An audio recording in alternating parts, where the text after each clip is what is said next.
नमस्कार दोस्तों आपके अपने चैनल इंदिरा एजुकेशन सेंटर में आप सभी दोस्तों का स्वागत है। दोस्तों आज हम पढ़ने वाले हैं भारतीय राष्ट्रीय आंदोलन या इंडियन नेशनल मूवमेंट का भाग 3। दोस्तों यदि आप लोग इससे पहले की वीडियो नहीं देखे हैं तो डिस्क्रिप्शन में लिंक मिल जाएगा, वहां जाकर देख सकते हैं। दोस्तों यह जो भारतीय राष्ट्रीय आंदोलन की सीरीज चल रही है, इसके अंतर्गत आज हम देखेंगे बंगाल का विभाजन या डिवीजन ऑफ बंगाल। दोस्तों यह जो आज की क्लास है यह बीपीएससी 3.0 शिक्षक भर्ती 2024 के साथ साथ उन अन्य सभी प्रतियोगी परीक्षाओं के लिए अति महत्वपूर्ण है जहां हिस्ट्री या भारतीय राष्ट्रीय आंदोलन से संबंधित प्रश्न पूछे जाते हैं। तो दोस्तों यदि आप लोग इस सभी विषय की फ्री क्लास पाना चाहते हैं तो चैनल को सब्सक्राइब करें, लाइक करें, दोस्तों में ज़्यादा शेयर करें। तो दोस्तों इससे पहले वाली वीडियो में हमने देखा था कि भारतीय राष्ट्रीय आंदोलन के प्रथम चरण के बारे में। तो प्रथम चरण आपका था 1885 से 1905 तक, 1885 से 1905 तक। अब हम देखेंगे भारतीय राष्ट्रीय आंदोलन का द्वितीय चरण। द्वितीय चरण आपका 1905 से 1919 तक चलेगा।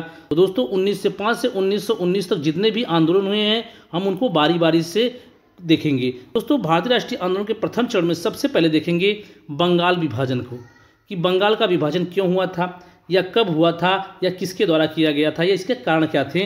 तो दोस्तों यदि कहा जाए कि बंगाल के विभाजन का निर्णय कब लिया गया तो सन 1905 में लिया गया। यदि कहा जाए किसके द्वारा लिया गया या उस समय गवर्नर जनरल कौन थे तो वह थे आपके लॉर्ड कर्जन। लॉर्ड कर्जन के द्वारा ही सन 1905 में बंगाल विभाजन का निर्णय लिया गया।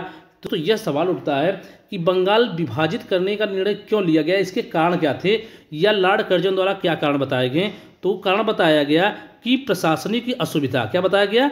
प्रशासनिक असुविधा, अर्थात प्रशासन चलाने में असुविधा हो रही है, इसलिए इसको दो राज्यों में विभाजित कर देंगे तो प्रशासन चलाने में सुविधा होगी।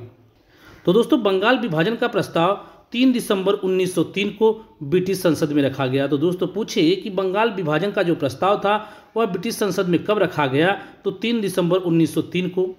20 जुलाई 1905 को बंगाल विभाजन के निर्णय की घोषणा हुई। और निर्णय की घोषणा कब की गई तो 20 जुलाई 1905 को। और प्रस्ताव कब रखा गया तो 3 दिसंबर 1903 को। 20 जुलाई 1905 को यह घोषणा कर दी गई कि बंगाल का विभाजन किया जाएगा। और 16 अक्टूबर 1905 को बंगाल विभाजन की योजना प्रभावित हुई। तो 16 अक्टूबर 1905 को बंगाल विभाजन की योजना क्या हो गई, पूर्ण तरीके से प्रभावित हो गई। विभाजन के बाद बंगाल दो भागों में बंट गया। बंगाल कितने भागों में तो दो भागों में बंट गया।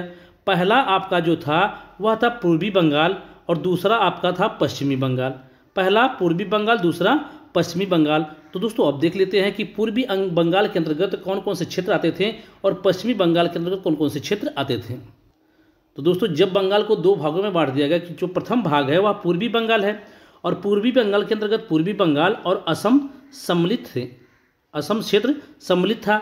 यदि कहा जाए कि इसकी राजधानी कहाँ थी तो इसकी राजधानी ढाका थी और इसके प्रथम गवर्नर कौन थे तो लेफ्टिनेंट ब्लूमफील्ड फुलर थे। यदि दूसरे भाग की बात की जाए तो दूसरे भाग में पश्चिम बंगाल, बिहार और उड़ीसा सम्मिलित थे। पश्चिम बंगाल, बिहार और उड़ीसा किसमें सम्मिलित थे तो आपके पश्चिम बंगाल में। तो यदि कहा जाए कि इसकी राजधानी कहाँ थी तो इसकी राजधानी कलकत्ता थी और इसके प्रथम गवर्नर एंड्रू फ्रेजर थे। तो अभी हमने देखा कि बंगाल को दो भागों में बांट दिया गया, पूर्वी बंगाल और पश्चिमी बंगाल में। पूर्वी बंगाल की राजधानी ढाका और पश्चिमी बंगाल की कलकत्ता थी। बंगाल विभाजन के विरोध में 16 अक्टूबर 1905 को पूरे बंगाल में शोक दिवस के रूप में मनाया गया।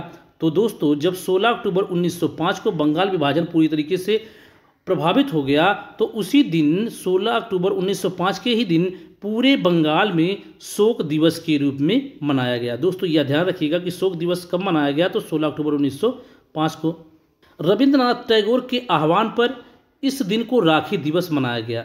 सन 1905 में कांग्रेस के बनारस अधिवेशन में स्वदेशी और बहिष्कार आंदोलन का अनुमोदन किया गया। तो दोस्तों जो बनारस अधिवेशन 1905 में हुआ था भारतीय राष्ट्रीय कांग्रेस का, उसमें स्वदेशी और बहिष्कार आंदोलन का अनुमोदन किया गया कि जो विदेशी चीज़ें हैं उनका बहिष्कार करो और स्वदेशी चीज़ों को बढ़ावा दो। रविंद्रनाथ टैगोर ने इसी समय आमार सोनार बांग्ला नामक गीत लिखा जो वर्तमान में बांग्लादेश का राष्ट्रगान बना। तो दोस्तों बांग्लादेश का राष्ट्रगान कौन सा है तो आमार सोनार बांग्ला। किसने लिखा है तो रविंद्रनाथ टैगोर ने। सन 1906 में रविंद्रनाथ टैगोर ने भारतीय प्राच्य, यहाँ पर प्राच्य कर लीजिएगा, प्राच्य कला संस्थान की स्थापना की। तो सन 1906 में रविन्द्रनाथ टैगोर ने किस संस्थान की स्थापना की? तो भारतीय प्राच्य कला संस्थान की स्थापना की। स्वदेशी आंदोलन के प्रचार प्रसार के लिए अश्विनी कुमार दत्ता ने बारिसन में ही स्वदेशी बांधव समिति की स्थापना की। तो दोस्तों जो स्वदेशी आंदोलन था इसके प्रचार प्रसार के लिए कि यह इसका अधिक से अधिक प्रचार हो सके, इसके लिए अश्विनी कुमार दत्ता ने बारिसन में ही स्वदेशी बांधव समिति की स्थापना की। यदि बात की जाए कि 15 अगस्त 1906 को राष्ट्रीय शिक्षा परिषद की स्थापना की गई। कब की गई? तो 15 अगस्त 1906 को।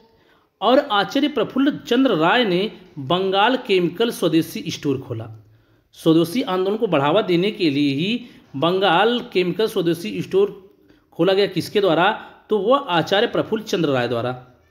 कांग्रेस के 1906 ईस्वी के कलकत्ता अधिवेशन में दादा भाई नौरोजी ने पहली बार स्वराज शब्द का उल्लेख किया या स्वराज शब्द की मांग की। और स्वराज शब्द का पहली बार प्रयोग किसने किया था? तो वह थे दयानंद सरस्वती। तो दोस्तों यदि पूछे कि कांग्रेस का जो 1906 का कलकत्ता अधिवेशन हुआ था इसमें दादा भाई नौरोजी ने स्वराज शब्द की मांग की थी या उल्लेख किया था, लेकिन यदि पूछे कि स्वराज शब्द का पहली बार प्रयोग किसने किया था तो वह थे आपके दयानंद सरस्वती।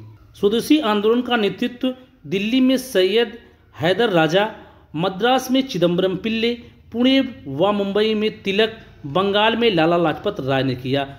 तो दोस्तों स्वदेशी आंदोलन को ज़्यादा से ज़्यादा बढ़ावा देने के लिए दिल्ली में सैयद हैदर राजा, मद्रास में चिदम्बरम पिल्ले और पुणे व मुंबई में तिलक, बंगाल में लाला लाजपत राय ने इसका नेतृत्व किया। इस समय हितवादी, संजीवनी व बंगाली जैसी समाचार पत्रों द्वारा विभाजन का विरोध किया गया। तो दोस्तों पूछ सकता है कि किस पत्रों के माध्यम से बंगाल विभाजन का विरोध किया गया था? वह तो हितवादी, संजीवनी व बंगाली। तो दोस्तों हमने देखा कि बंगाल विभाजन कब हुआ? तो सन 1905 में। किसके द्वारा किया गया? तो लॉर्ड कर्जन के द्वारा। लॉर्ड कर्जन के द्वारा किया गया। जब बंगाल विभाजन प्रभावित हुआ तो 16 अक्टूबर 1905 को शोक दिवस के रूप में पूरे बंगाल में शोक दिवस के रूप में मनाया गया। और इसी समय या इसी के विरोध में स्वदेशी आंदोलन शुरू किया गया। कौन सा? स्वदेशी आंदोलन। तो दोस्तों आज हमने बंगाल विभाजन से जितने भी महत्वपूर्ण तथ्य बनते थे उन सबको हमने कवर किया है। दोस्तों आप प्रश्न को हल करिएगा, फिर देखिएगा कि किस तरीके से आप प्रश्न को हलवे की तरह हल कर देते हैं। तो दोस्तों यदि आप लोग इसी तरीके से सभी विषय की फ्री क्लास पाना चाहते हैं तो चैनल को सब्सक्राइब करें, लाइक करें, दोस्तों ज़्यादा शेयर करें। तो दोस्तों कल फिर मिलते हैं नेक्स्ट वीडियो के साथ। जय हिंद, वंदे मातरम।